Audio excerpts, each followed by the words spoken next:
Bank Indonesia menilai Forum Paguyuban Bank Sentral Asia Timur dan Pasifik atau MEAP akan memperbaiki pemahaman tugas Bank Sentral negara maju dan berkembang. Dengan demikian, pimpinan bank sentral di dunia dapat merilis kebijakan yang tidak merugikan negara lain. Di tengah perlambatan global, setiap negara berjuang menyelamatkan perekonomiannya dengan merilis jumlah kebijakan fiskal pendukung. Kondisi ini juga dialami oleh otoritas moneter. Gubernur Bank Indonesia Agus Martowardoyo mengatakan, Bank Sentral negara maju memiliki tugas yang lebih fokus di bidang moneter, karena negara maju sudah memiliki struktur ekonomi yang mapan. Sebaliknya, tugas pimpinan Bank Sentral negara berkembang lebih luas dan ikut bertanggung jawab pada pembangunan bangsa dan harus memikirkan sektor lain seperti sektor real dan UKM. Agus berharap Bank Sentral anggota MEAP dapat berkolaborasi dan tidak menerapkan kebijakan non-konvensional yang merugikan negara lain. Untuk negara-negara maju, kebijakan di sektor fiskal dan di sektor real cukup sulit mereka lakukan dan malah cenderung lebih mengandalkan pada kebijakan moneter.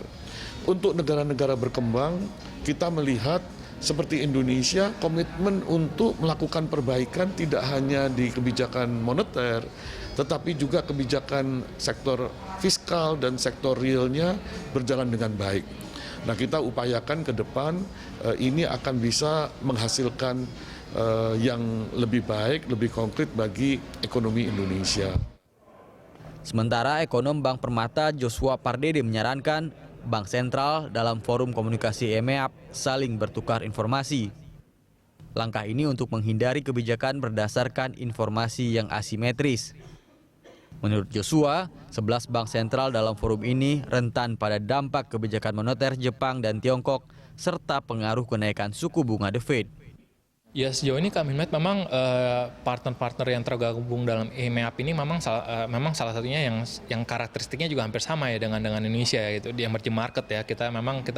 Saat ini kita sama-sama mengalami dampak positif dari negatif interest rate ya di kebijakan bank sentral Jepang dan juga Eropa, dan saya pikir dengan adanya koordinasi seperti ini ya ini akan membuat untuk mengoptimalkan lagi kebijakan moneter ke depannya gitu. Jadi masing-masing perbankan, masing-masing central bank juga tidak ada lagi asymmetric information ya.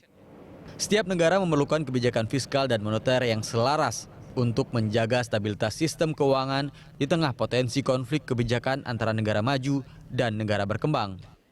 Ardianto, Ria Nuryaningsih, Berita 1, Nusa Dua Bali.